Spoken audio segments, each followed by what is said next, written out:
Donc, bienvenue à tous et à toutes et merci de participer, à cette table ronde, pour parler des enjeux de la mixité dans les métiers du numérique, parce que nous allons vraiment aborder ce soir un sujet qui est vraiment crucial et qui pourtant est souvent très, sous-estimé, c'est, la place des femmes dans le numérique. Alors j'ai noté quelques chiffres, mais je ne vais pas vous abreuver parce que j'ai décidé de ne pas en donner trop, mais les principaux. Juste dire qu'aujourd'hui en France, les femmes ne représentent que 28% des effectifs dans les métiers du numérique. Et ça, c'est tout métier confondu. Ça veut dire que là, dans ces 28%, vous avez le gros secteur de la communication marketing où on a beaucoup de femmes. Donc ça vous laisse imaginer le peu de femmes qu'il y a ailleurs.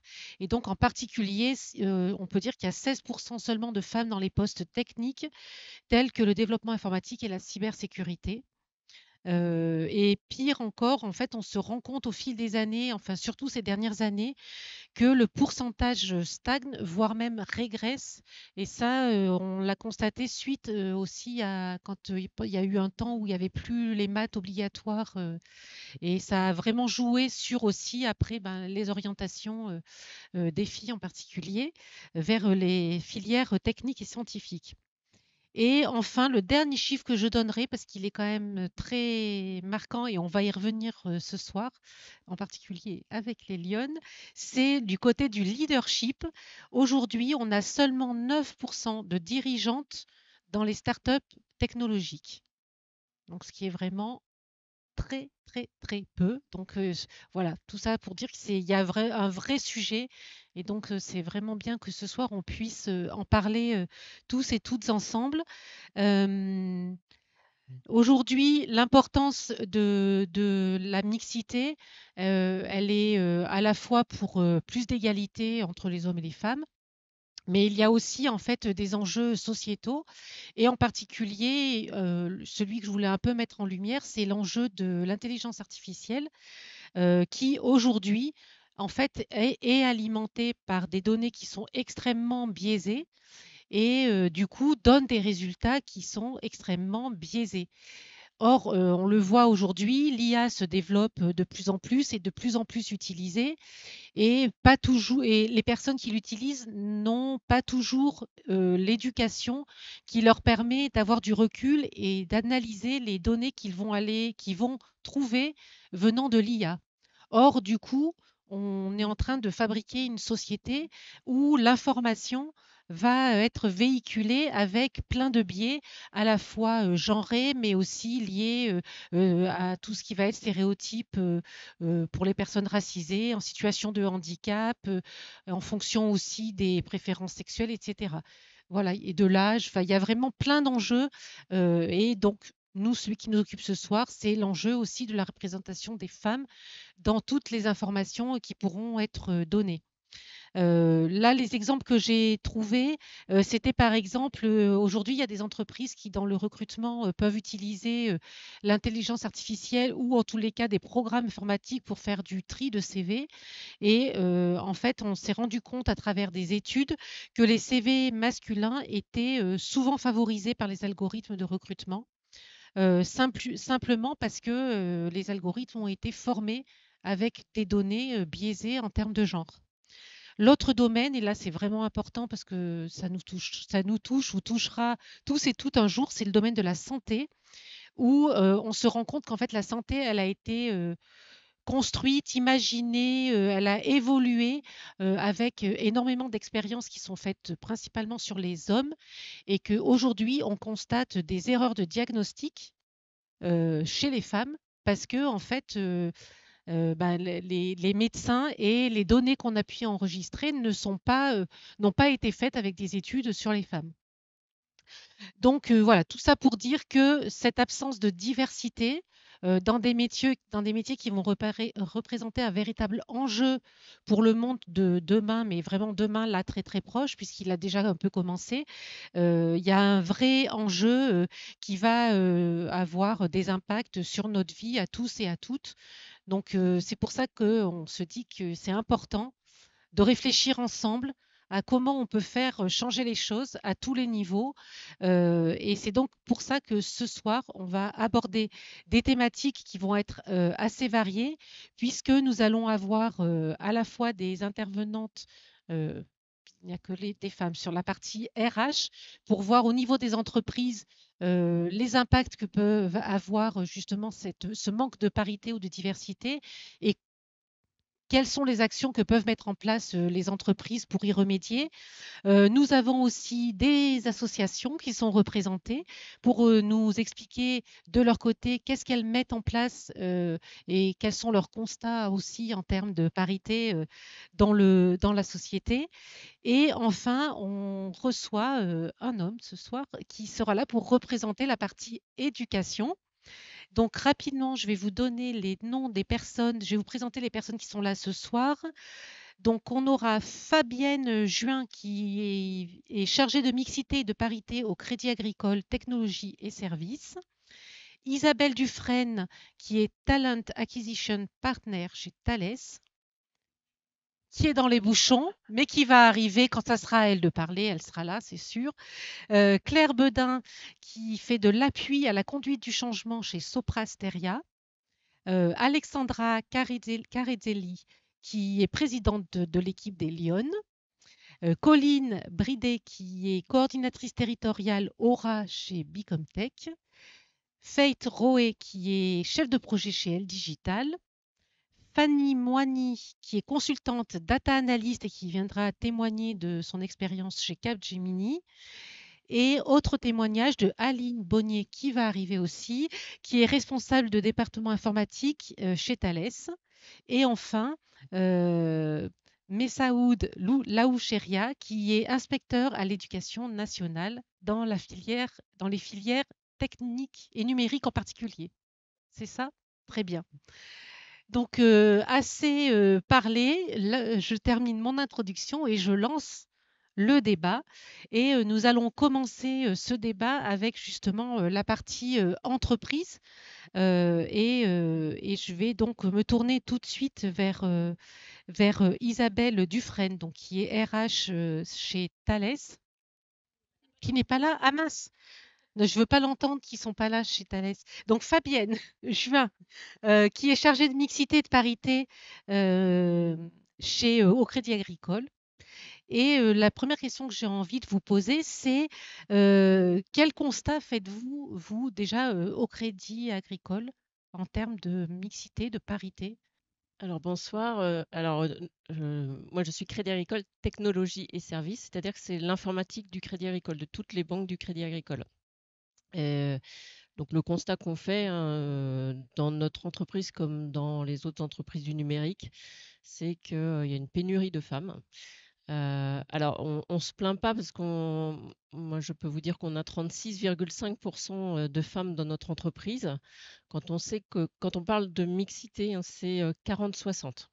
C'est ça la règle de la mixité. Donc, avec nos 36,5%, on n'est pas dans la mixité, mais on est pas mal. Sauf que dans notre entreprise de 1800 collaborateurs, il y a forcément ce qu'on appelle les fonctions support, les fonctions RH, finance, communication, achat. Et là, on va trouver beaucoup de femmes. Et après, voilà, si je descends un peu plus profondément dans la technologie, par exemple, les développeurs, je sais que je n'en ai que 22%. Donc voilà. Oui, on a une pénurie également sur ce sujet-là. Et alors, face à ce constat, est-ce que vous avez mis en place des choses au sein de l'entreprise, en particulier en termes de recrutement, pour arriver à attirer plus de femmes? Est-ce que c'est au niveau des rédactions des offres d'emploi? Est-ce que c'est au moment des entretiens? Enfin, est-ce qu'il y a des choses qui sont mises en place? Et est-ce que vous avez un peu de recul sur l'impact que ça peut avoir de mettre des actions en place dans les entreprises? Alors oui, effectivement, par exemple sur les offres d'emploi, on fait très attention à ce qu'on ait des offres d'emploi inclusives, hein. Il était un temps où on cherchait un développeur, hein, ça non. Voilà, on fait attention à être inclusif. On fait attention à ce qu'il y ait toujours des femmes dans le parcours de recrutement. Après, on a des opérations des fois spécifiques assez original. On sait qu'on participe, par exemple, à une opération qui consiste à s'appelle Femmes ingénieurs au cinéma. C'est-à-dire qu'on fait là, ce sont les recruteurs qui chez nous participent à ça. Une fois par an, il y a une séance de cinéma avec d'autres entreprises qui sont dans le même cas, qui cherchent des femmes ingénieurs. Et à l'issue de la séance de cinéma, après, il y a du recrutement. Voilà, les femmes qui ont été invitées à la séance peuvent rencontrer les entreprises. Voilà, ce genre de choses qui sont très originales. Alors, je regarde mes notes parce que je crois qu'on fait pas mal de choses, mais alors oui, on fait des interventions aussi des fois dans les écoles. Voilà, on a des partenariats écoles et puis des interventions comme ce soir, par exemple. C'est exactement ça. Qu'est-ce qu'on a d'autre? On travaille aussi avec des associations. Nous, on a un partenariat avec une association qui s'appelle Elle Bouge, donc qui met en relation les écoles avec les entreprises. Et là, c'est pour les écoles du numérique comme aussi pour l'industrie. Voilà, donc, et qui commence, faut savoir, qui incite aussi ce qu'on appelle les marraines, en fait, ce sont les femmes ingénieures de nos entreprises, à aller jusque dans les écoles primaires pour vraiment s'attaquer dès le début à la source, on va dire. Donc, voilà, on a ça chez nous, on a 55 femmes qui sont marraines, donc qui représentent aussi des rôles modèles, hein. C'est ça qu'on recherche aussi à travers ça. Voilà, et on a également, alors on a un partenariat qui est très particulier, c'est avec un organisme qui est spécialisé dans la reconversion de profils scientifiques. Parce que oui, des femmes, il y en a beaucoup dans les métiers scientifiques, peu dans le numérique. Mais voilà, si certains veulent se reconvertir, ben là, nous, avec ce partenariat, on récupère déjà plus de femmes, hein, 50% de femmes environ. Et puis, peut-être dernier point, c'est qu'on forme aussi nos recruteurs et les leaders à tout ce qui est lié au biais de tous les stéréotypes que l'on peut avoir et que tout le monde a, hein. Il faut savoir qu'on a tous des stéréotypes. Et voilà, pour éviter dans le recrutement de, de mal faire. Et en termes de résultats, bah, aujourd'hui, je crois que l'année dernière, on a recruté 43% de femmes, qui est un très très bon chiffre. Enfin, bon, en tout cas, tout le monde est sensibilisé, donc on essaye, mais c'est pas évident. Mais oui, oui, on commence à avoir des résultats. Merci. Et donc on va maintenant voir une autre entreprise qui va aussi nous parler de ce qui a été fait au sein de ces locaux. C'est Soprasteria avec Claire Bedin. Donc, est-ce que vous avez aussi mis en place des choses au sein de l'entreprise pour travailler sur le sujet de la mixité? Alors, oui, tout à fait, hein, chez Sopra Steria aussi, il y a des actions qui sont menées. On a des partenariats, par exemple, avec Hello Tech Girl, où on fait des interventions au niveau plutôt collège, lycée. Voilà, on n'est pas encore allé chez les primaires, hein, c'est peut-être des choses à apprendre, mais voilà, on fait des rencontres avec les élèves féminines voilà, pour leur présenter les métiers du numérique, de l'informatique, la plus vraiment orientée technique, voilà, pure dans l'informatique. Et puis bah, voilà, on participe avec ce genre d'événements aussi. Et je sais que voilà, l'idée, c'est d'aller piocher des idées un peu partout justement pour améliorer ça et arriver à recruter et à toucher des étudiantes. Voilà. Et alors, ça me donne envie de vous demander, vous en êtes où, vous, en termes de chiffres? Alors, j'ai pas les chiffres moi personnellement en tête, hein, puisque je ne suis pas côté RH, mais ils sont pas très élevés. Bon, vraiment, on n'est pas beaucoup de femmes et le recrutement, voilà, dans nos métiers qui sont vraiment très techniques et très très difficiles. Déjà, voilà, on a peu de candidates, hein, donc il faut vraiment aller les chercher. Donc, je ne sais pas si Mancia, tu as des chiffres à me partager. Non, non. Mais voilà, c'est pas beaucoup. On se connaît à peu près toutes. Alors, je vais vous poser la question à vous deux, parce que vous allez nous faire un retour dans vos entreprises. Est-ce que vous constatez des choses en termes de performance quand les équipes sont mixtes?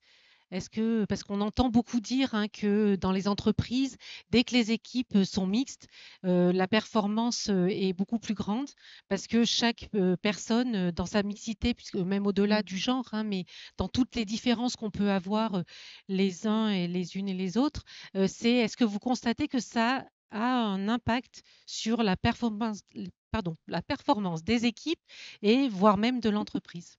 Je ne sais pas qui. Bah, justement, quand j'ai vu cette question, j'ai trouvé ça très intéressant d'ailleurs, parce que l'idée, voilà, c'était de prendre un peu de recul pour réfléchir à ça, puisque ça fait personnellement très longtemps que je travaille dans le monde informatique. J'ai fait des études d'informatique, je suis rentrée dans le monde informatique, je suis passée par du technique, de l'exploitation, de l'administration, c'est des termes que vous avez peut-être déjà entendus. Après, voilà, j'ai voulu changer parce que ce qui est fantastique dans notre métier, c'est qu'il y a un panel tellement important et un accompagnement qui est fait tellement important qu'on peut évoluer, échanger par rapport justement à nos envies personnelles et à notre évolution personnelle aussi.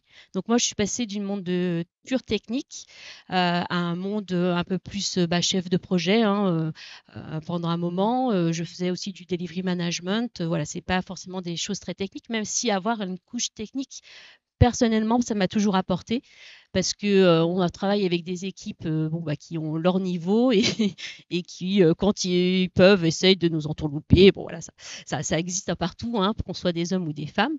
Et donc c'était quelque chose qui était très important. Mais là, voilà, je m'éloigne de la technique, mais je reste dans le monde du numérique et de l'informatique. Et il faut savoir que c'est possible, déjà. Ça, c'est des choses qui sont intéressantes.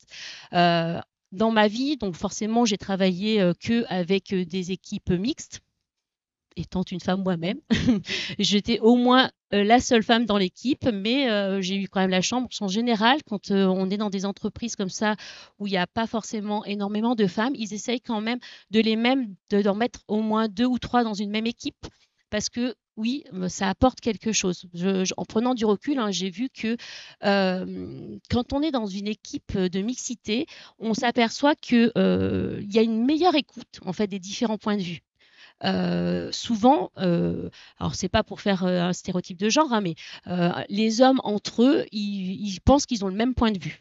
Donc, ils prennent pas forcément du recul pour s'interroger dessus. Et le fait qu'il y ait des femmes, ils vont être un peu plus attentifs, un peu plus à l'écoute. Et forcément, ça ouvre d'autres horizons. Donc ça, c'est quelque chose que j'ai vu. Et souvent, ça apporte des solutions. Voilà, ou des propositions d'évolution qu'on n'a pas forcément avec des équipes qui ne sont pas mixtes. Alors, je pense que ça peut exister dans la non-mixité féminine. Personnellement, je n'ai jamais travaillé qu'entre femmes, mais je sais que c'est pas toujours non plus bien facile de travailler qu'entre femmes ou qu'entre hommes. Donc, c'est vraiment des choses qui sont super intéressantes. Il y a aussi une ouverture dans la communication quand il y a une mixité, parce qu'on fait plus attention à l'autre en fait. On ne s'en rend pas compte, mais quand on prend du recul, on voit que les personnes vont être un peu plus attentives, vont plus écouter, et ça va permettre en fait de mieux comprendre et de pouvoir aller plus vite aussi dans les métiers et de cibler vraiment le travail qu'il y a à faire. Pareil aussi, je trouve que la mixité, ça apporte moins de tension dans les équipes. Je veux pas ramener des choses, mais c'est vrai que ayant travaillé dans des équipes d'exploitation, donc là on voit vraiment la technique de l'homme masculin, sans vouloir être méchant avec messieurs qui sont présents ce soir, où ils ont cette présence, ils ont cette connaissance, les sachants. qui d'ailleurs ont du mal à partager, hein, souvent quand ils sont que entre hommes, malheureusement. Et bien, ils ont parfois, voilà, entre eux, enfin, j'ai vu ça, hein, j'ai travaillé dans ils se parlent de façon un peu brusque et tout, alors que quand on amène des femmes dans ces équipes-là, eh bien, ils font d'un seul coup, ils redeviennent civilisés, je ne sais pas. Ils se retrouvent dans le milieu plus familial, je sais pas. Il y a quelque chose qui fait que les conflits en général, ils sont désamorcés plus vite et voire il y en a pas. Voilà, voilà, je l'ai constaté dans ma carrière, hein, ça fait quelques années que je travaille, donc j'ai vu ces évolutions-là parce que avec les femmes arrivées justement dans ces métiers d'exploitation ou d'administration, quoi, qui est quand même assez masculin. Qu'est-ce que j'ai pu constater aussi, hein, j'ai pris des notes pour m'en rappeler. En amélioration, il y a aussi le fait qu'il y ait justement une réduction de ces biais, eh bien, ça empêche d'avoir des décisions qui sont basées que sur les stéréotypes. Parce que on a une ouverture des personnes qui sont présentes et du coup avec la discussion, eh ben, ça permet d'avoir des prises de décision qui sont moins stéréotypées. Voilà, ça, c'est des choses assez intéressantes à voir. Je l'ai vu quand j'ai travaillé donc, dans des équipes, par exemple, tout bête, hein, mais sur des parties IHM. Donc, ça veut dire la partie d'un logiciel que l'utilisateur voit à l'écran. On met des équipes masculines. Je peux vous dire que l'IHM, il est habitable. Hein, le bouton, il est ah oui, bon, ça on verra plus tard. L'ergonomie, ça sert pas à grand chose. On travaille d'abord sur le fond. Ah, il y a des jeunes filles là qui sont d'accord avec moi. Et on n'a jamais de temps pour traiter d'ailleurs l'ergonomie. Alors que quand on a des équipes qui sont plus mixtes, en fait, on prend le temps de réfléchir à ça. Parce que y a une affinité, alors voilà, qui peut être peut-être plus féminin. Alors je ne sais pas si c'est pas lié à notre éducation, notre environnement ou quoi que ce soit, mais qui fait que on prend plus les différents points de vue et que l'on va vraiment travailler sur des choses plus globales et qui apportent un résultat meilleur en fait à la fin. Donc ça, je trouve ça super intéressant, quoi. Et puis, qu'est-ce que je peux vous dire aussi? Eh bien, le climat aussi, je trouve qu'il est beaucoup plus apaisé quand on est dans des équipes mixtes. Parce que, voilà, comme je vous disais, on fait plus attention à l'autre, on fait plus attention aussi à ce qu'on dit, on est moins agressif directement. Voilà, c'est des choses qui sont apportées par la mixité qui sont quand même assez intéressantes. Et puis, eh bien, on a aussi toute la partie. Alors ça, c'est pour moi. Je fais aussi du leadership. Enfin, en tout cas, j'ai eu des postes de leadership. Et je trouve que lorsqu'il y a une femme en tant que responsable, en général, les équipes masculines sont assez ouvertes à cette partie-là. Et on a une approche qui est différente, forcément. Et du coup, on arrive en général mieux à appréhender les personnes dans leur individualité et à faire une équipe plus soudée parce qu'on prend le temps un peu plus souvent de s'intéresser aux gens, d'aller voir pourquoi est-ce qu'il y en a qui se sentent pas bien ou des choses comme ça. Et je trouve que c'est plus apaisé en général dans les équipes où il y a une femme qui est en leadership. C'est des généralités, c'est ce que j'ai vécu moi personnellement. Bien sûr, ça peut être complètement différent ailleurs. Mais enfin, personnellement, je trouve que voilà, il y a quelque chose qui peut apporter voilà, des apaisements dans les équipes quand il y a une responsable féminine. Et puis en dernière information que je m'étais notée, voilà, l'idée, alors là, c'est plutôt à réfléchir pour la suite, hein, mais on a un gros problème en fait, hein, sur nos stéréotypes dans nos métiers et c'est assez difficile, hein, justement de les démonter, de les déstructurer et enfin, moi j'aime beaucoup voilà, le fait qu'on fasse ce genre d'intervention pour discuter, échanger et en essayant de faire changer la vision. Et par contre, je trouve quand même que c'est presque un peu dommage quand on a ce genre d'intervention qui n'est pas plus de représentants étudiants masculins. Oui, Donc oui, il y a entre-temps donc nous avons deux représentantes de Thales qui nous ont rejointes. Donc on a Isabelle Dufresne qui est Talent Acquisition Partner et Aline Bonnier qui viendra témoigner en tant que femme dans la tech. Voilà. Alors, vous arrivez bien, parce que j'ai une question à vous poser. Aujourd'hui, vous, chez Thales, quel constat vous faites en termes de recrutement? Est-ce que sur les métiers justement liés à la tech, au numérique, est-ce que vous avez des difficultés de recrutement? Est-ce que vous avez un petit peu identifié pourquoi? Quels sont les défis face auxquels vous vous retrouvez pour attirer les femmes? Voilà. Comment ça se passe chez vous pour recruter des femmes et si vous avez aussi peut-être nous dire où vous en êtes un peu en termes de mixité. Faut que je colle? Ok. Ok. Bonsoir à tous. Du coup, nous, côté recrutement, donc moi je travaille au recrutement chez Thales à Lyon. Effectivement, le constat est que c'est très dur de recruter des femmes. Moi, ça fait 12 ans que je suis dans le recrutement en informatique. Je suis passée dans d'autres sociétés d'informatique et en cabinet sur des profils de recrutement informatique et le constat est le même depuis 12 ans. Il y a très peu de femmes sur le marché, mais globalement, même étudiantes. Aujourd'hui, enfin, voilà, les écoles ont des difficultés à recruter attirer des femmes. Donc, moi, ce que je constate dans mon quotidien, c'est surtout que sur les profils très techniques, on n'a pas de femmes. On en recrute très peu. C'est très dur de les attirer. Et après, c'est plutôt sur des métiers fonctionnels. Je pense au poste de testeuse, product owner, ouais. Où là, on va un peu plus s'attirer. Mais voilà, c'est très compliqué.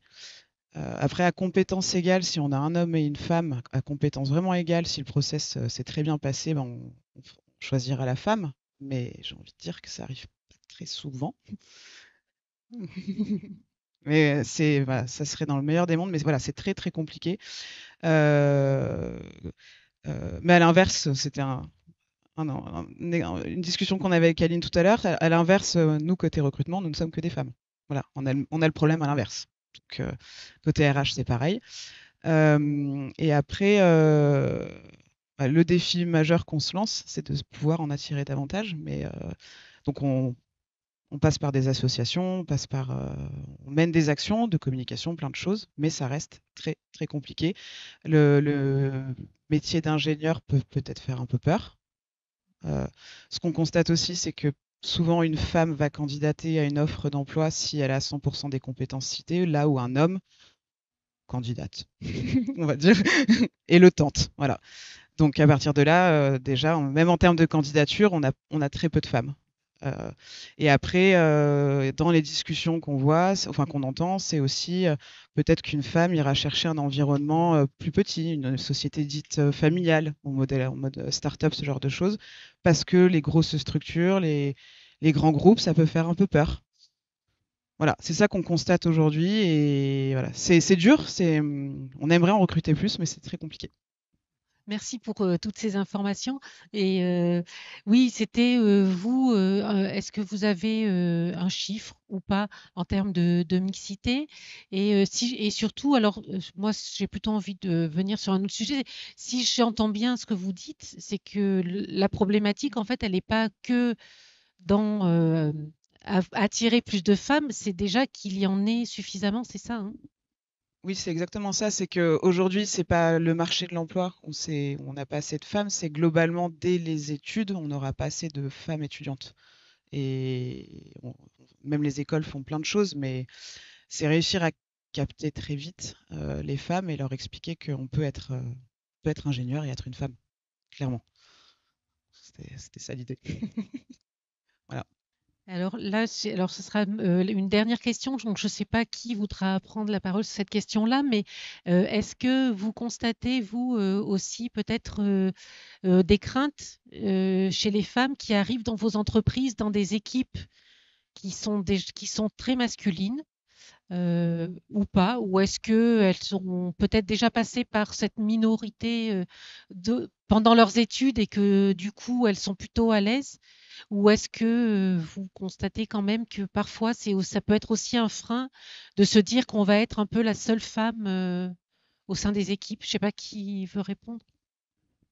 En fait, je constate pas vraiment de crainte quand je discute avec les femmes. Nous, on a quand même pas mal de cas où on a des femmes qui sont seules dans une squad ou dans une tribu, on appelle ça comme ça chez nous.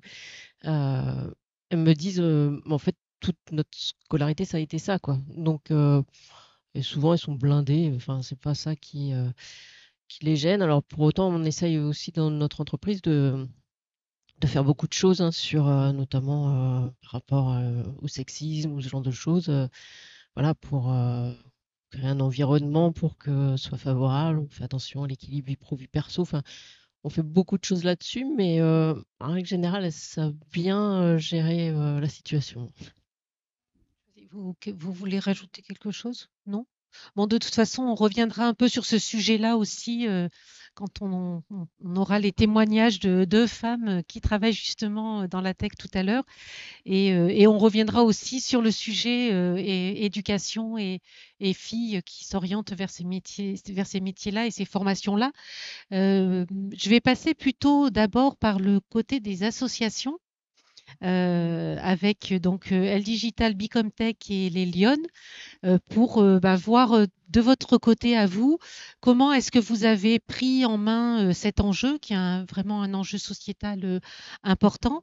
Et je vais commencer par Alexandra pour vous poser la question. C'est vous, chez les Lyonnes, comment vous percevez cet enjeu-là?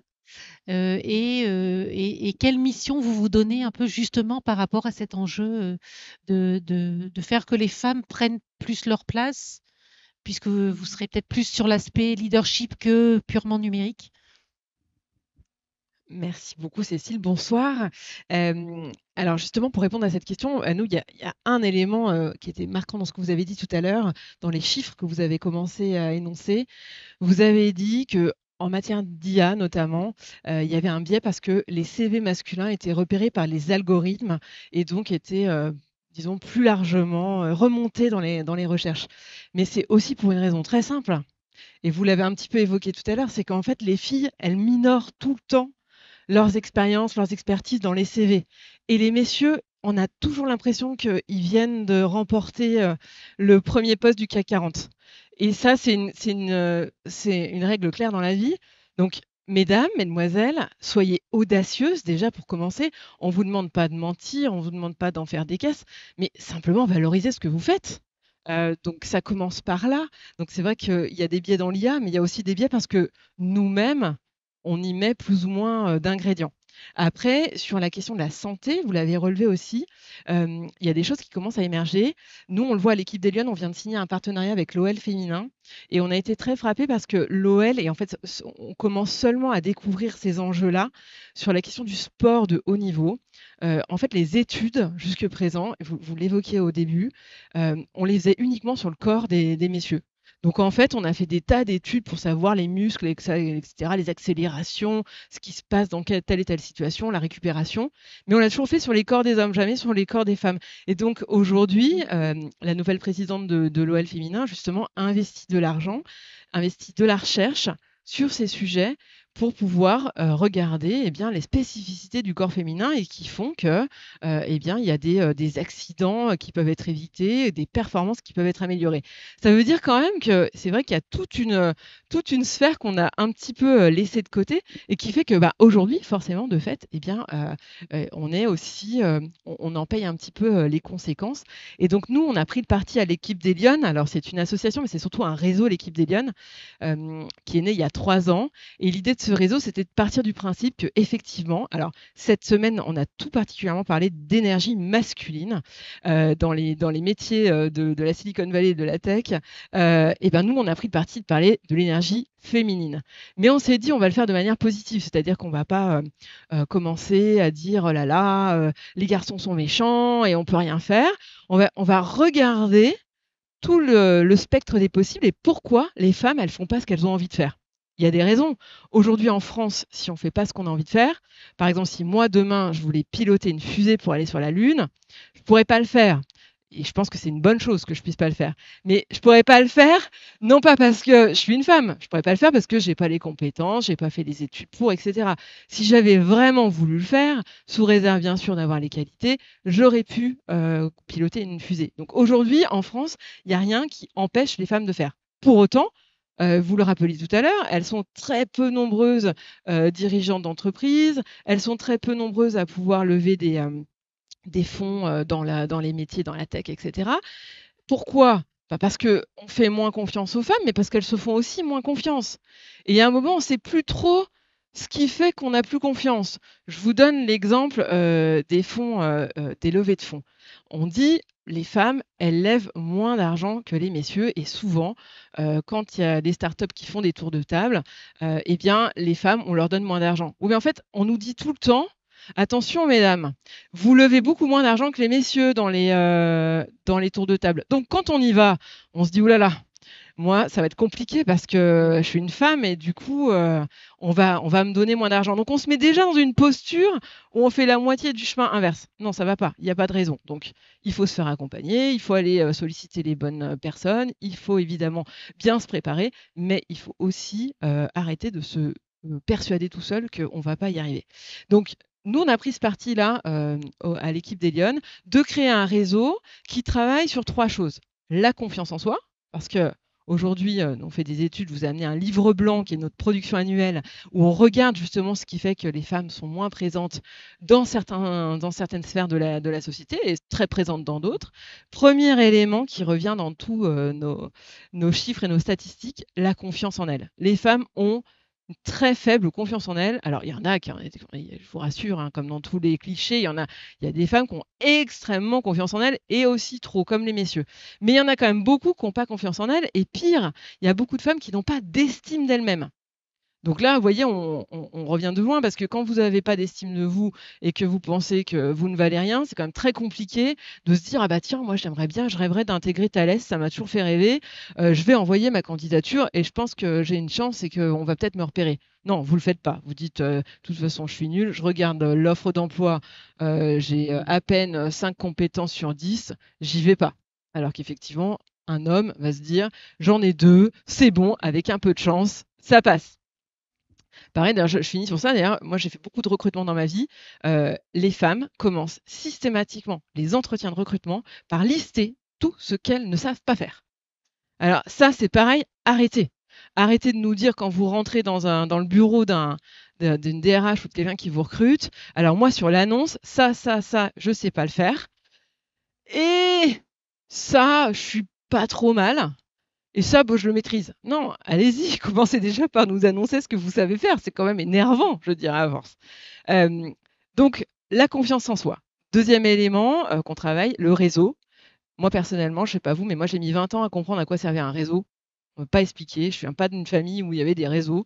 Donc, je ne savais pas à quoi ça servait. Je ne savais pas. Voilà. Donc, on va gagner un temps précieux, on va vous expliquer à quoi ça sert et surtout on va vous expliquer comment le faire. Parce que à moins d'avoir un entre-gens de fou, quand vous arrivez dans une soirée comme ce soir, on ne connaît personne, c'est hyper compliqué d'arriver et de dire voilà, moi je m'appelle ci, je fais ça, etc. Et toi, tu fais quoi? C'est vachement bien, allez, Non, ça marche pas comme ça. Donc, mais pourquoi pas, mais ça s'apprend. Voilà. Alors, il y a des cas exceptionnels, mais généralement, il y a aussi des tips. Donc, deuxième élément, le réseau. Et le troisième élément, un mot-clé hyper important que je vous incite à retenir, la sororité. La solidarité entre femmes. Les femmes, elles sont hyper solidaires avec leurs copines. Il n'y a pas de problème. Alors là, on peut traverser la France entière de nuit avec du verglas, etc. S'il faut aller aider sa copine à déménager ou si elle a un chagrin d'amour, il n'y a aucun problème, on est là. Par contre, dans le milieu professionnel, c'est pas la même. Et les femmes sont souvent les pires ennemies des autres femmes. Donc, nous, on travaille sur ça, sans langue de bois, on se le dit, etc.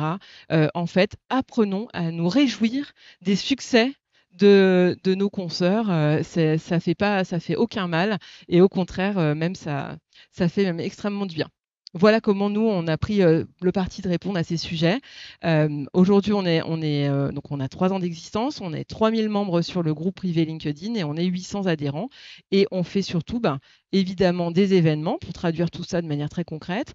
On a des productions, le livre blanc que je vous invite à venir consulter juste après. Et puis, on entretient ce réseau et on essaie de le faire de manière très positive. Et puis, dernier élément, on parlait d'IA. Justement, on a un débat sur l'intelligence artificielle le 29 janvier. Donc, je vous invite à venir voir. On va mettre ce qu'on fait tout le temps, c'est-à-dire on met en valeur des talents féminins, non pas parce que ce sont des femmes, mais parce qu'elles sont talentueuses. C'est pas tout à fait la même approche, mais vous verrez, ça fait beaucoup de bien. Et en fait, les femmes, elles réussissent plein de choses autour de nous, c'est juste qu'on ne le sait pas. Et donc, il leur faut des rôles modèles. Nous, on s'emploie à valoriser les rôles modèles féminins et ça fait du bien. Voilà. Merci beaucoup, Alexandra. Juste une toute petite précision. Quelles femmes peuvent participer au Lyon, être adhérentes? Est-ce qu'il y a un âge, une limite d'âge jeune ou plus vieille? Voilà, est-ce qu'il y a des critères ou pas?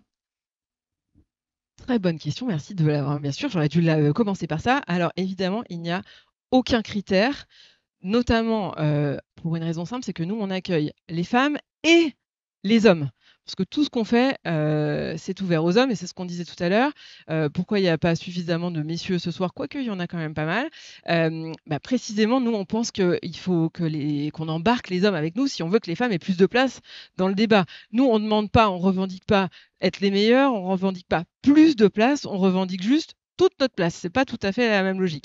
Donc nous, évidemment, on est ouvert à tout le monde et on n'a pas de secteur d'activité. On est vraiment transverse et on a aussi bien des salariés, des freelances, des dirigeants d'entreprise. On a aussi bien des gens qui sont dans l'administration, la tech, la finance, les jeux vidéo, je ne sais quoi, et à toutes les fonctions de l'entreprise. Et on mélange tout le monde et c'est ça qui fonctionne. Donc ça, c'est très important. Et on voulait justement, et c'est pour ça qu'on s'appelle une équipe des Lyon et non pas un club, on voulait quelque chose de très ouvert, qui nécessite pas d'appartenir à un milieu ou d'être coopté pour venir en faire partie. Et donc, on a des adhésions qui sont très abordables, qui commencent à 20 ou 30 euros quand on est étudiant et 40 euros quand on l'est pas, pour que justement on puisse accueillir tout le monde sans que ce soit exclusif. Voilà. Oui, comme on a dans le public beaucoup d'étudiants et d'étudiantes, c'était aussi pour voir, parce que moi, je sais que dans les étudiants et étudiantes que je rencontre, j'essaye de les encourager dès les études à travailler leur réseau, parce que bien souvent, vous avez à aller chercher de l'alternance, des stages, et puis après votre premier, deuxième emploi. Et du coup, le réseau, c'est quelque chose dont on ne leur parle pas et qu'ils et elles n'ont pas l'habitude de pratiquer. Et donc, c'était voilà, pour savoir si même des étudiants ou des étudiantes peuvent venir. Si vous me permettez juste non seulement ça, bien sûr que les étudiants peuvent venir, mais en plus, vous faites partie d'une école absolument formidable qui a adhéré à notre réseau. Et donc, vous en êtes évidemment membre. Et donc, vous pouvez venir et bénéficier de nos tarifs membres. Donc, n'hésitez pas en tout cas à vous manifester et venir poser des questions sur le sujet. Vous serez accueillis avec toujours autant de bienveillance. Merci beaucoup, Alexandra. Maintenant, je vais donner la parole à Colline qui est coordinatrice territoriale Auvergne-Rhône-Alpes chez Bicomtech et pour voir, vous, en fait, quelles actions concrètes vous faites, parce que vous êtes sur le terrain, pour sensibiliser les jeunes filles justement aux opportunités qui peuvent se présenter à elles, à quel moment ça commence, pour qui, voilà. Bonsoir à toutes et tous et merci pour la question, Cécile, merci pour l'invitation. Peut-être pour commencer, on a parlé du problème de recrutement dans les entreprises, on a évoqué le manque des étudiantes. Enfin, moi, je vais repartir même un cran avant, et dans le secondaire, on retrouve aussi ces problèmes-là, et dans une classe au lycée avec la spécialité NSI, qui est la spécialité numérique et sciences informatiques, sur une classe de 30 élèves, on a 4 filles en moyenne en France. Ce qui veut dire que ce problème-là, il se pose dès l'orientation, il se pose même dès la primaire. Pourquoi? Parce que le premier frein, en fait, c'est des stéréotypes de genre. Si je vous dis le mot geek, en général, l'image qui arrive, c'est un homme. Je vais même dire un homme boutonneux qui a des lunettes. On a plein de stéréotypes en tête. Mais en tout cas, c'est un homme. Et ça vient de quelque part. Et donc, on a besoin de tordre le cou à ces stéréotypes et de faire en sorte que les filles, elles envisagent ces carrières qui leur semblent inaccessibles. Ça veut dire qu'on accompagne des filles, et exclusivement des filles. On va les chercher, ces filles-là, à partir du moment de l'orientation, donc à partir de 14 ans. On les sensibilise dans les collèges, dans les lycées, dans les structures jeunesse pour parler de toutes les thématiques qu'on vient de soulever. Mais la sensibilisation, c'est très bien, mais c'est pas suffisant. Et donc, au cours de ces sensibilisations, on leur propose une inscription gratuite à un stage d'initiation qui se déroule l'été, qui s'appelle Jump in Tech, qui est 100% gratuit et qui permet à ces filles-là de développer des premières compétences numériques, de rencontrer des collaborateurs et collaboratrices d'entreprises locales et du coup de développer une légitimité, de se projeter, de rencontrer des rôles modèles et de se dire « Ok, peut-être que c'est pour moi ». Et même ça, c'est pas suffisant. Et donc, du coup, toutes ces filles-là, elles forment une communauté qu'on appelle les ambassadrices chez Bicomtech, qui est un premier réseau déjà professionnel, une communauté d'entraide entre filles, et qu'on accompagne sur le long terme jusqu'à l'insertion. Aujourd'hui, par exemple, elles sont 2 dans la salle, parce que c'est typiquement le type d'opportunité qu'on peut proposer. Et du coup, cet accompagnement, il a besoin d'être sur le long terme pour soutenir leur projet d'orientation, pour continuer à développer des compétences. Et on leur propose aussi qu'elles-mêmes deviennent des rôles modèles. Et du coup, ces filles, ces ambassadrices, elles peuvent aussi venir avec moi dans les établissements scolaires pour parler à leurs pairs, convaincre les filles de s'y mettre et véhiculer en fait les valeurs d'égalité et de mixité auprès du grand public. Donc c'est ça qu'on essaye de faire chez Bicomtech et on rajoute une petite couche à la mixité de genre, qui est la mixité sociale, parce qu'une fille qui est habitante des quartiers qu'on appelle quartiers prioritaires de la ville, des quartiers défavorisés, elle a 2 freins. Déjà parce que c'est une fille, et en plus parce qu'elle habite dans ces quartiers-là. Donc il y a aussi une vraie volonté de mixité sociale, et du coup 50% des filles qu'on accompagne sont issues de ces quartiers-là, mais pas 100%. Très bien, merci Colline. Et est-ce que vous mesurez un petit peu les résultats que vous obtenez et quels sont-ils en fait? Qu'est-ce qui se passe après pour ces jeunes filles?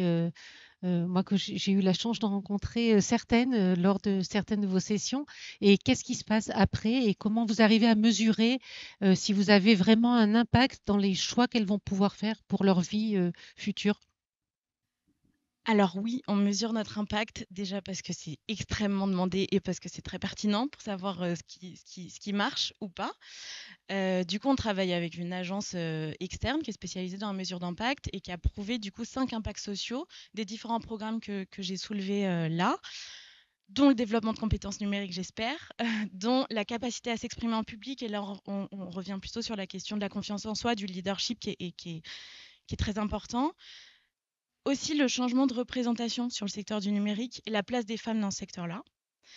L'élargissement des perspectives d'orientation, notamment vers le numérique, et la constitution d'un collectif solidaire qui est la base de la communauté qu'on anime autour des ambassadrices.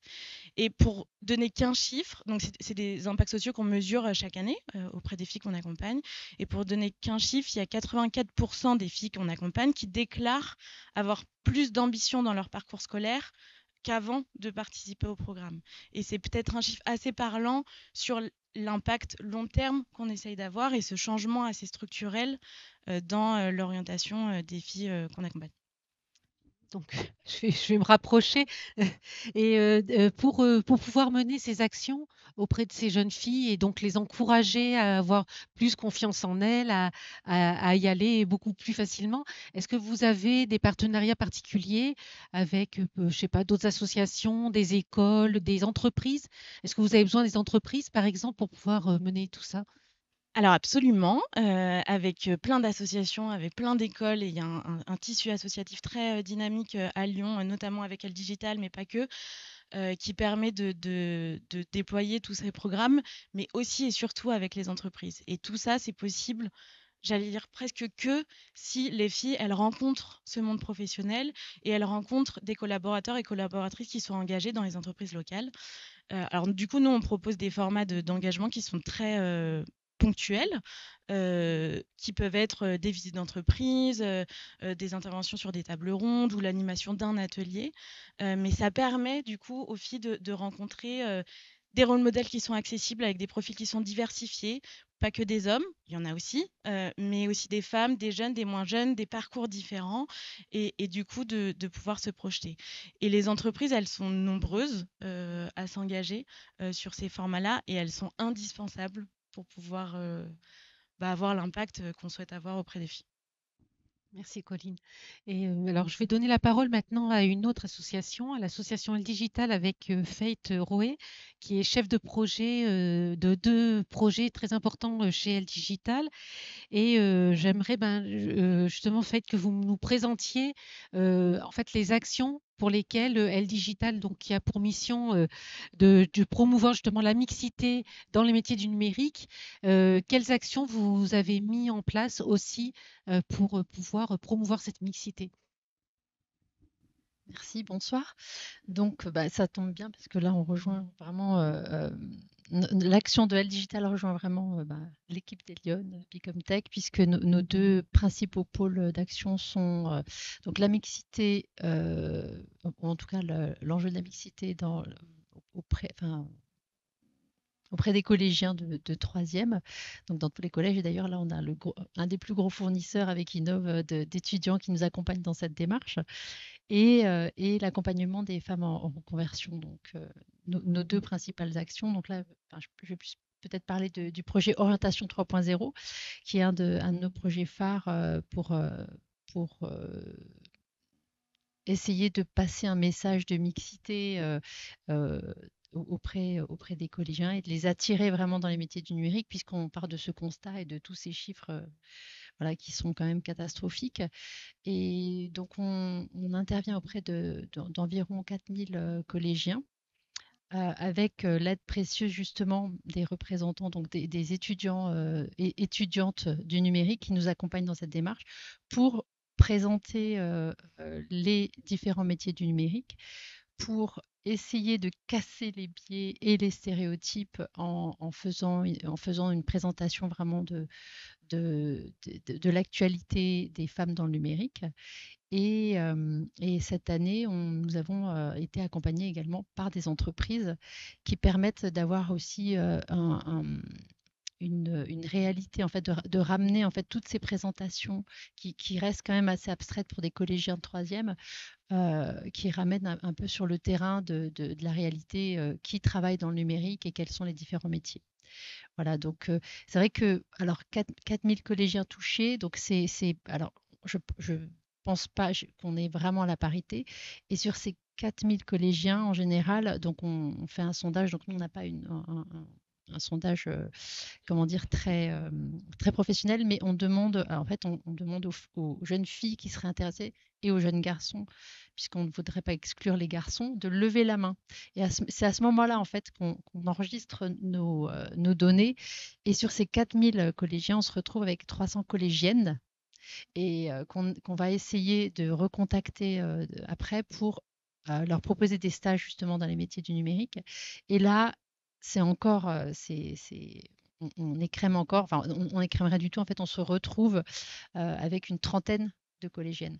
Alors, c'est des chiffres qui sont, comment dire,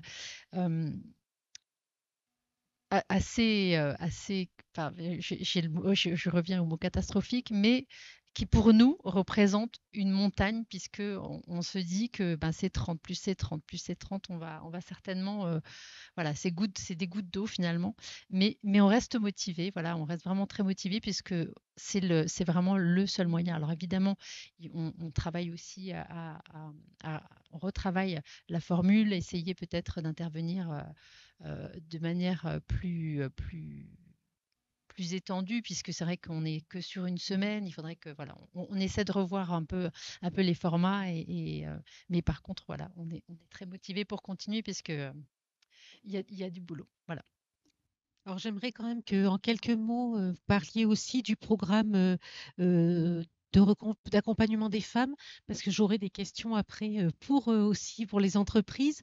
Donc aussi peut-être parler de ce programme-là, puisque pour avoir des femmes dans le numérique, il y a donc aller les chercher dès que possible, donc déjà au niveau du collège, mais il y a aussi une autre voie aujourd'hui qui peut être pourvoyeuse de femmes dans le numérique, c'est la voie de la reconversion.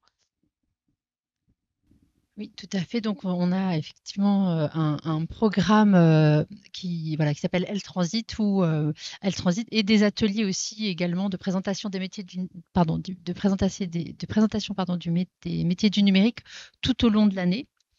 Et avec ces deux programmes, nous cherchons justement à accompagner des femmes. Donc, on va réussir à créer des groupes ou des promotions d'environ 8 à 10 femmes qu'on va vraiment identifier avec des projets vraiment de reconversion dans les métiers du numérique. Alors, on regarde, du coup, je profite de ta question à l'équipe d'Elion pour parler un petit peu de la, comment dire, des critères. En fait, nous n'avons pas de critères ni d'âge, ni d'origine de métier, ni de quoi que ce soit d'ailleurs. C'est simplement des femmes qui doivent avoir un projet de reconversion et de préférence dans le numérique, puisqu'on cible quand même ces métiers-là. Du coup, ça, c'est notre spécialité. Et donc, à partir de là, donc, nous créons cette promotion. Et pendant 8 semaines, on va vraiment faire en sorte de les accompagner pour qu'elles affinent leur projet et pour qu'après, ensuite, elles soient un peu plus en confiance déjà, puisque c'est vrai que quand on est en reconversion, c'est pas évident de s'y remettre. C'est tout un processus qui est déstabilisant pour des femmes qui ont travaillé ou qui ont été longtemps en dehors de l'emploi. Donc voilà, on va travailler à les remotiver et à les aider à affiner leur projet. Et on fait, dans ces cas-là, on fait appel à des femmes ou des hommes qui vont venir, donc des professionnels des métiers du numérique qui vont intervenir et les aider vraiment à remettre le pied à l'étrier, puisque c'est le cas. Voilà. Merci Faith. Et donc je vais me retourner pour une question vers les entreprises. C'est savoir comment vous percevez les femmes qui se reconvertissent dans le numérique et qui sont vraiment en reconversion, c'est-à-dire qui n'ont pas fait des études classiques, qui n'ont pas un parcours classique de femmes qui se seraient formées dès la sortie après le bac. Et est-ce que ce sont des profils qui vous intéressent, que vous intégrez facilement dans vos entreprises ou pas? Je sais pas qui veut prendre la parole sur le sujet. Oui. Bonsoir à tous. Donc nous, effectivement, on a eu des programmes ce qu'on appelle POI, c'est les préparations opérationnelles à l'emploi industriel, individuel, merci. Bon, voilà. En fait, on les perçoit comme les hommes, comme les autres plutôt, comme tout le monde. Il n'y a pas de différence. Ce sont des personnes qui ont fait l'effort d'aller se reconvertir, qui se sont donné les moyens d'y arriver. Donc voilà, homme-femme, on ne s'est pas posé la question. Par contre, on a fait le constat qu'effectivement, c'était un bon pourvoyeur d'employés féminines et motivées, qui ont compris la chance qu'elles avaient d'avoir pu trouver une deuxième voie. Donc ce sont vraiment des super éléments. Oui, nous aussi, hein, on a ce genre de programme dans notre société. Par contre, quand même, c'est pas forcément des femmes qui sortent du bac. C'est quand même normalement, en général, des femmes qui ont fait d'autres études, qui sont des niveaux quand même ingénieurs et voilà, qui veulent se reconvertir, mais qui peuvent vraiment devenir vraiment de tout horizon. Mais elles ont quand même déjà voilà un niveau d'études qui est identifié pour pouvoir faire ce type de cursus. Mais c'est super intéressant, oui. Non, j'en parlais tout à l'heure au début, nous aussi on a ce programme-là, donc c'est le même constat, hein. Ce sont des profils qui sont très riches, enfin, certes pas spécialisés dans le domaine, mais qui se forment. Donc, c'est plutôt très positif. Et pour le coup, là, on trouve des femmes. Merci beaucoup. Et alors, je vais avoir un enchaînement qui assez naturel en particulier, puisqu'on a parlé avec Bicomtech et avec El Digital d'aller justement parler aux plus jeunes alors on dit dès l'école primaire, mais bon, aussi primaire, collège, etc. Euh, donc, je vais me tourner vers vous, Messaoud, pour nous parler un petit peu de ce qui se passe au sein de l'éducation nationale et plus particulièrement, parce que vous travaillez sur un programme qui est lié justement au numérique, et donc de nous dire comment est-ce que l'éducation nationale prend en main aussi cette problématique du manque de mixité dans ce secteur. Merci pour cette invitation. Et alors, je vais migrer vers les questions, mais je vais partir du point de départ lorsque j'avais été contacté au travers du projet que je porte, qui s'appelle Ciel, les filles en lumière. Donc, Ciel, qui veut dire cybersécurité, informatique et réseau électronique. Ce sont une filière que nous avons rénovée avec l'inspection générale et la création de 5 diplômes. Le bac, du bac plus 1 et du bac plus 2. Donc, sans rentrer dans le détail, c'est juste pour vous donner le contexte. Dans cette filière, on a 3 blocs, hardware, software, data, électronique, informatique et réseau, et cybersécurité, valorisation de la donnée. Et ces 5 diplômes ont été ça a démarré à la rentrée 2023. Vous voyez, la première session du bac aura lieu en 2026. C'est juste pour vous donner un tout petit peu le contexte. Bon, force est de constater que dans ces filières-là, alors je vais vous donner un chiffre, mais ça doit être 2. Je ne sais pas si c'est 2% ou 2 filles, mais à ce niveau-là, c'est presque la même chose, quoi. Et donc, si vous voulez, au mois de, je vous la fais courte, mais c'est important le contexte. J'avais remonté une note à Monsieur le recteur Olivier Durip. Je ne sais pas si vous le savez, mais dans le cadre de France 2030, il a été demandé à tous les recteurs et rectrices de faire évoluer la carte de formation et j'allais dire, de fermer des formations professionnelles non insérantes et d'ouvrir des formations à la pointe. Donc, ça veut dire effectivement la partie cyber, la partie data, la partie électronique, etc. Au même moment, notre ancienne ministre Nicole Belloubet, dans sa circulaire, demande à tous les rectrices et recteurs de développer la féminisation dans la formation. Ça, c'est une marotte, ça fait très longtemps, voilà, mais on connaît tous les points de blocage.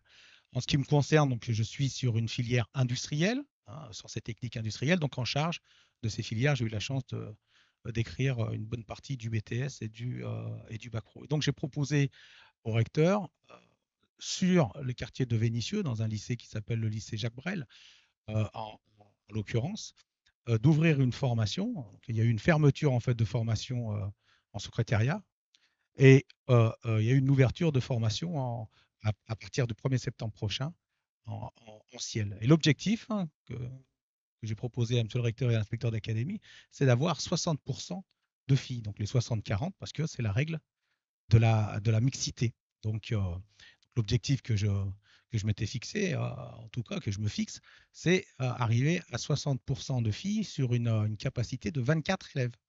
Alors, ça paraît pas beaucoup comme ça, d'accord? Ben, croyez-moi qu'il y a du travail. Donc, on travaille actuellement avec tous les collèges du plateau. J'ai rencontré les professeurs principaux. Bon, donc il y a une sensibilisation, bien évidemment, des enseignants, mais ça ne suffit absolument pas. Et il y a un axe sur lequel il faut absolument travailler, c'est les parents. C'est-à-dire que tout ce qu'on fait avec les élèves, c'est très, très bien. Ceci étant, vous pouvez avoir 300 mains qui se lèvent. Si derrière, on ne valide pas à l'échelon des parents, c'est même pas la peine, quoi. On n'y arrivera pas. Donc ça, déjà, il y a vraiment un point de blocage. Et vous avez dit, tout à l'heure, vous avez parlé de l'entreprise. En même temps que cette ouverture, l'idée, c'est aussi d'ouvrir cette première promotion. Il va falloir aussi que je trouve une marraine, d'accord. Cette première promotion, on souhaite la labelliser classe Pitech. Je ne sais pas si vous savez ce que c'est que Pitech. Pitech, c'est, on va faire très courte aussi également, mais c'est du mentorat. Pitech, hein, c'est le président Obama qui a mis ça en place dans les années 2009-2010 aux États-Unis. Ça existe maintenant en France depuis 2011. On a à peu près une petite dizaine de classes. En fait, c'est du mentorat. Il y a une convention qui est signée avec IBM, Cisco au niveau national. Et donc, les entreprises s'engagent à mentorer les élèves, coacher les élèves, Bac-3, Bac+2. Donc, c'est un engagement qui est très fort. Donc là, je travaille aussi sur du sourcing pour aller chercher les entreprises pour créer cette fameuse classe Pitech qui sera la première classe Pitech sur l'Académie de Lyon. Donc l'Académie de Lyon, hein, c'est trois départements, hein, le département de l'Ain, la Loire et alors on a la chance d'être quand même dans une région. Alors on est la deuxième région économique en France et la première région industrielle. Donc ça, c'est quand même important. Alors maintenant, pour venir à qu'est-ce que l'on fait? Alors déjà, on travaille beaucoup avec les associations, hein. Vous avez parlé effectivement de L Digital avec l'opération orientation 3.0, Job in Tech. Donc ça c'est une demande aussi très forte du recteur et des inspecteurs d'académie de travailler avec des partenaires pour sensibiliser. Il y a aussi les journées filles maths informatique qui est organisées avec des universités, avec l'ENS. Donc, bon, il y a une foultitude d'actions, mais force est de constater que ça ne suffit pas. Alors, moi, je crois beaucoup, bon, il y a l'approche macro, hein, lorsqu'on rencontre les branches professionnelles, etc. Ça, c'est très, très bien, il faut, mais je crois vraiment énormément au micro. Voilà, à la petite société qui se trouve, alors surtout en informatique, parce que du coup, de l'informatique, vous en avez pas partout. Alors vous, les étudiants, vous allez peut-être travailler dans le tertiaire, mais il y a aussi la partie industrielle. On a besoin de beaucoup de techniciens dans la partie indus, hein. On pense à tout ce qui est 4.0, c'est-à-dire que quand on pense cybersécurité, on pense tout de suite à l'hôpital de Villefranche qui s'est fait hacker, etc. Mais on ne pense pas à la petite société qui se trouve à Brignais, qui fabrique des cartes électroniques et qui se fait rançonner. Alors, on ne lui demande pas grand-chose, hein. Je connais cette entreprise, bon voilà. L'outil de production complètement bloqué. Et il se fait rançonner, vous savez combien on leur demande? 6 000 €. C'est pas grand-chose, 6 000 €, hein. Tout est relatif, c'est beaucoup d'argent, mais c'est pas grand-chose. 6 000 €, en fait, c'est juste une journée de perte d'exploitation. Alors, ils essayent de régler une fois, deux fois, le troisième jour, ils payent, hein. Alors, ils ne font pas de publicité parce que c'est un petit peu la honte. Le quatrième jour, ils embauchent un informaticien en cyber. Voilà.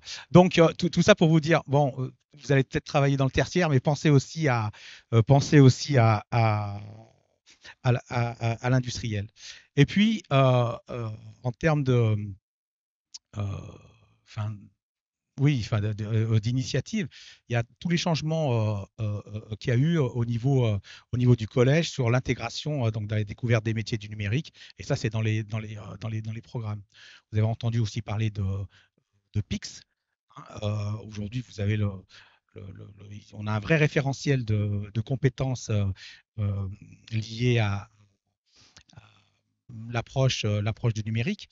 Et ça, c'est une obligation. Mais force est de constater qu'il y a vraiment, moi j'ai pu le constater, alors je le savais, alors moi je suis dans la voie professionnelle, donc je suis post-lycée, post-collège, pardon. Mais lorsque je rencontre les professeurs de collège, il y a un accompagnement fort à avoir. Et je suis persuadé que finalement, les entreprises, effectivement, il faut les faire rentrer dans le collège. Et il faut travailler dès la classe de 5e. Ça, je pense que c'est le bon niveau. Alors, voilà, mais il faut travailler dès l'école primaire, hein, ça c'est sûr.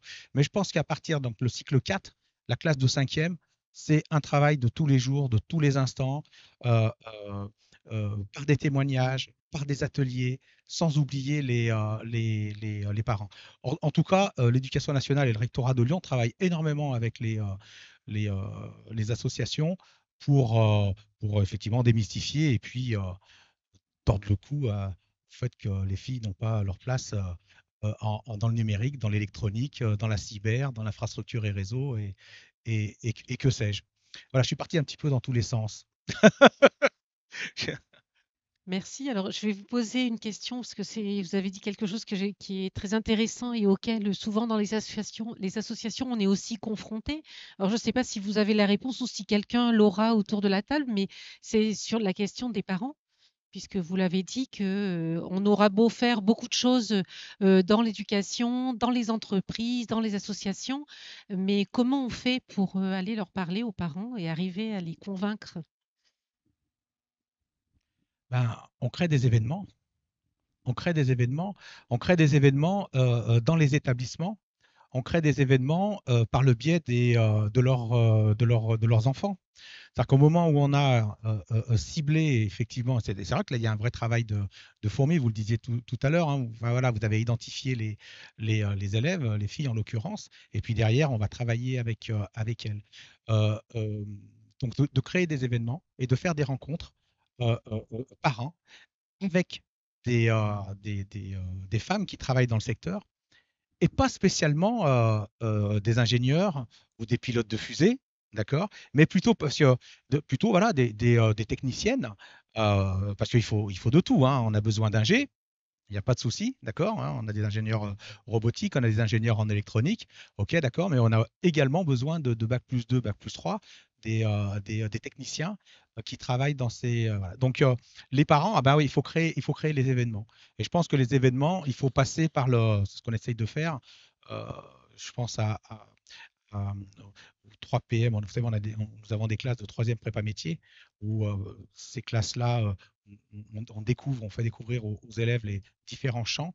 On a la chance d'avoir sur l'Académie de Lyon ce qu'on appelle les 3e prépa métiers d'excellence. Et je peux vous assurer que lorsqu'ils organisent des soirées, les parents sont présents parce qu'ils sont fiers de voir. Et c'est à ce moment-là qu'on travaille, mais c'est vraiment du travail micro. Je reviens sur mon projet. 24 élèves, 60%, ça nous fait combien là les matheux là? Ça nous fait quoi? Une quinzaine de filles. J'ai rencontré une douzaine de collèges. Bon, il faudrait quoi? Une fille par collège? Alors, je suis un optimiste de nature, mais ça va être chaud, hein. Mais j'espère. En tout cas, j'espère parce que j'ai la faiblesse de penser que ensuite on pourrait être comme ça dans un cercle virtueux. Ce bac pro ciel, il dépend sciences et techniques industrielles. Le mot industriel, ça fait peur. Pourtant, on est dans le numérique. On ne s'est pas posé la question de savoir quelle est la définition du mot numérique. Vous voyez, il y a un bel appareil photo numérique. Est-ce qu'il est dans le numérique? On peut se poser la question. Vous voyez, bon, c'est pas l'objet. Mais sur Vénitieux, lorsque j'ai présenté le projet auprès de la région, parce qu'à un moment donné, il faut financer les plateaux techniques, il faut un data center, il faut des ordinateurs, hein, i-Core 9, etc. Ça coûte, hein, double écran. Il y en a, voilà. Lorsque j'ai présenté ça, c'est juste une petite anecdote, mais lorsque j'ai présenté ça à la région, on a dit, c'est bien votre projet là. Parce qu'en plus, à la région Rhône-Alpes, il y a des actions pour la féminisation. On a dit, mais pourquoi on va financer un plateau ici au lycée Jacques Brel, alors même que quelques kilomètres plus loin, il y a un autre lycée et on a la formation. Sauf que force est de constater, et vous le savez mieux que moi, que les filles du plateau des Minguettes n'iront pas dans ce lycée industriel. Elles n'iront pas. Et pourtant, il y a juste le tram, hein. Il y en a pour 10 minutes. Elles n'iront pas. Donc, elles n'iront pas, bah, soit, pas de problème. Bah, moi, je leur apporte l'industriel dans un établissement qui, lui, est tertiaire. Voilà, donc je fais ce pari-là de créer. J'espère qu'on ne va pas se planter, parce que derrière, il y a quand même un investissement.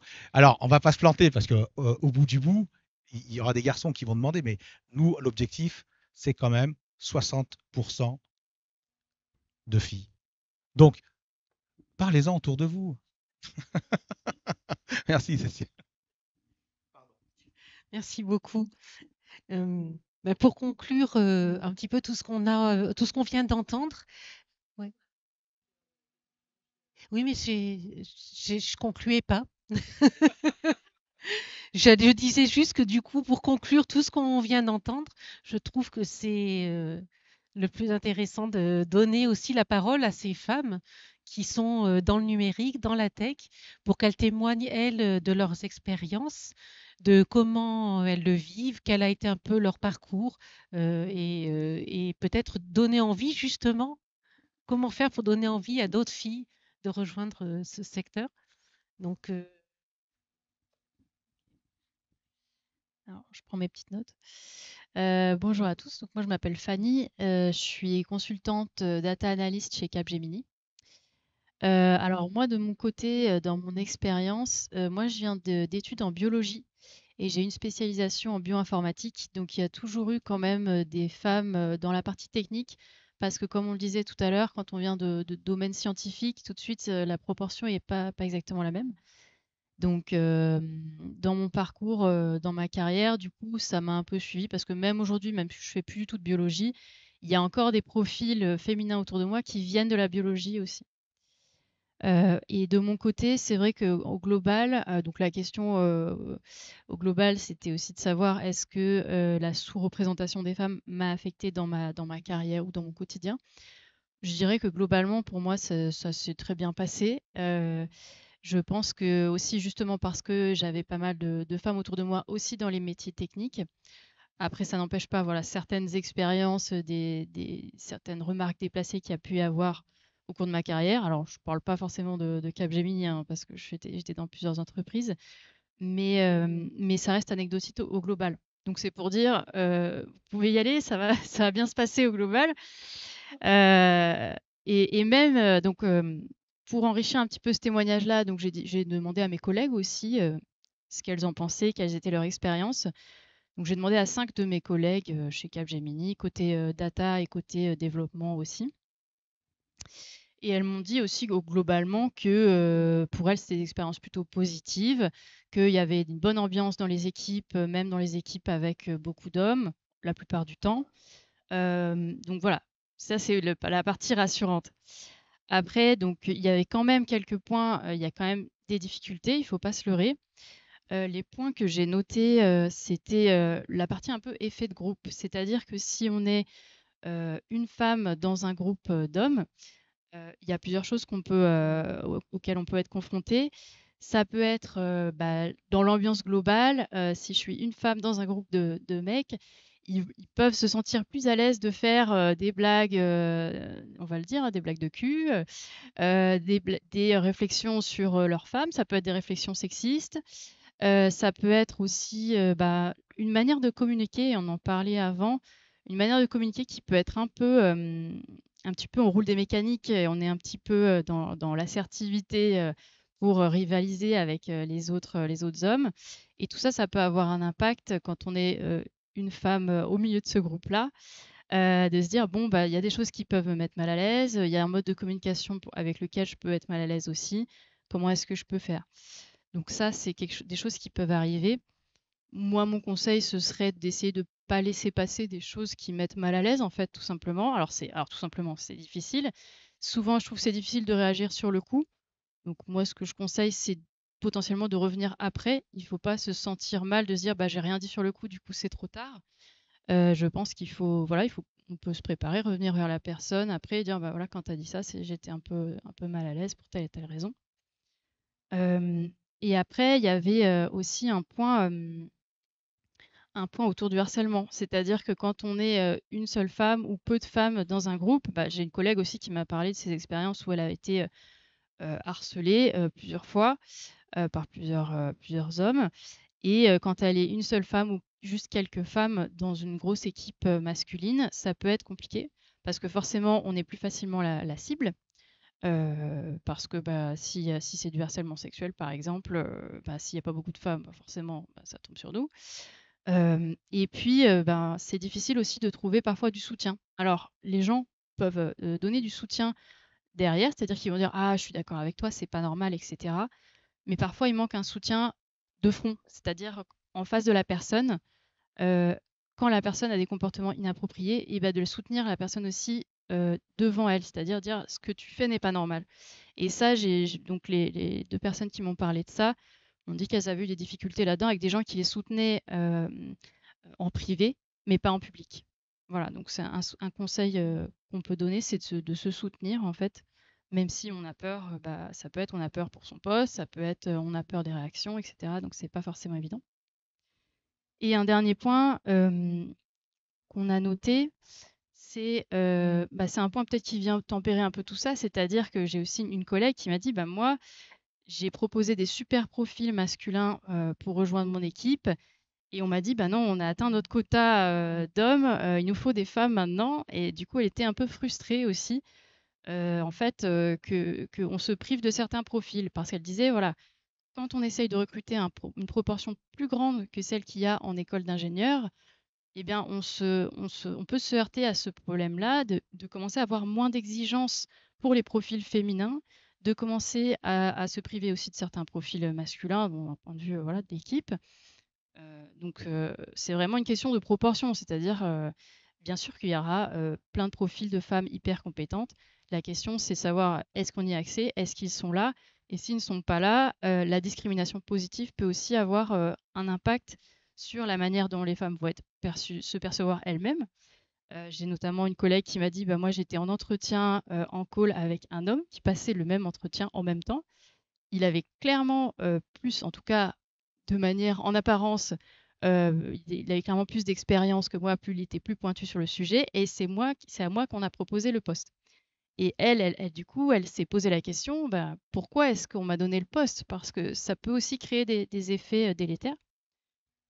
Pareil pour les promotions, si on commence à se dire, parce que comme on a des problèmes de représentation des femmes dans les plus hauts niveaux hiérarchiques, on peut commencer à dire, si on promeut un homme, il faut aussi promouvoir une femme, etc. Mais derrière, si ça se sait qu'il y a cette règle, les gens vont se poser la question pourquoi elle a été promue. Est-ce que c'est parce que c'est une femme, etc. Donc voilà, juste pour tempérer un peu sur la partie discrimination positive, oui, c'est super d'avoir plus de femmes, c'est très important que tout le monde ait les mêmes opportunités.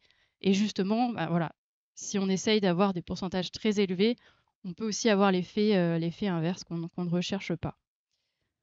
Voilà, donc c'était à peu près tout moi pour mes différents points. N'hésitez pas après si vous avez des questions, si vous voulez discuter.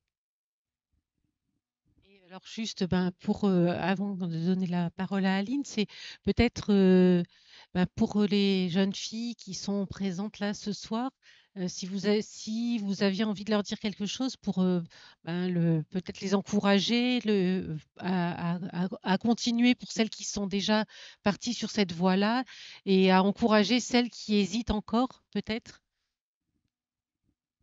Oui, je pense qu'il faut faire selon ses intérêts. Si c'est quelque chose qu'on a envie de faire, il y a une place pour tout le monde. Si on aime moins, il faut le dire aussi, on dit il faut recruter des femmes sur la partie technique.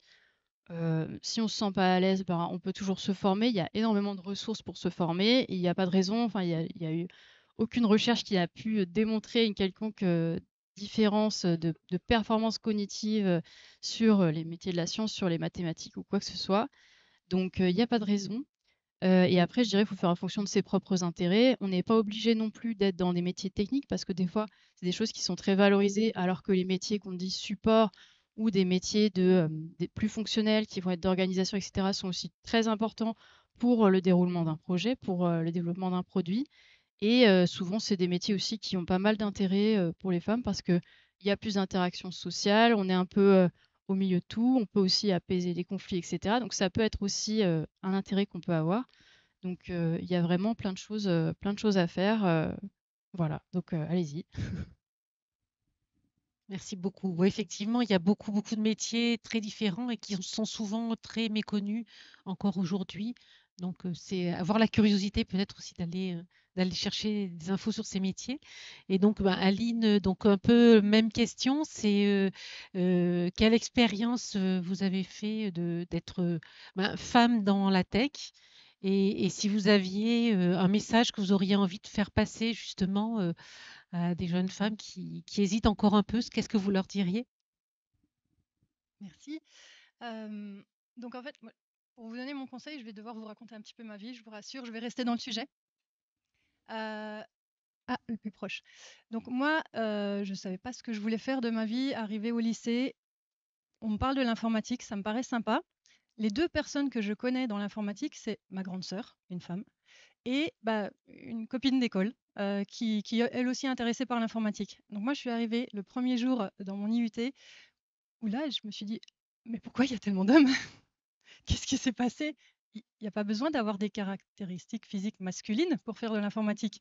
Vraiment, j'ai été surprise. Donc, volumétrie, 10% de femmes dans ma classe. On était une promo de 100. Le calcul est facile à faire.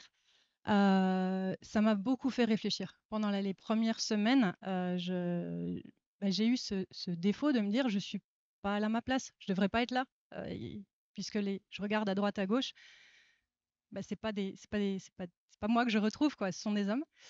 Et puis bon, finalement, je me suis concentrée sur mes études, ça m'a intéressée, j'ai trouvé ça génial, j'y suis restée. Donc, quelque part, j'ai pas subi ça. Je me rends compte aussi que j'ai été élevée par un père, je vais le remercier en rentrant ce soir, parce que ma sœur et moi, il nous a poussés, en fait, à faire ce qu'on avait envie de faire. Et on n'a pas entendu ça, «Non, c'est un métier d'homme».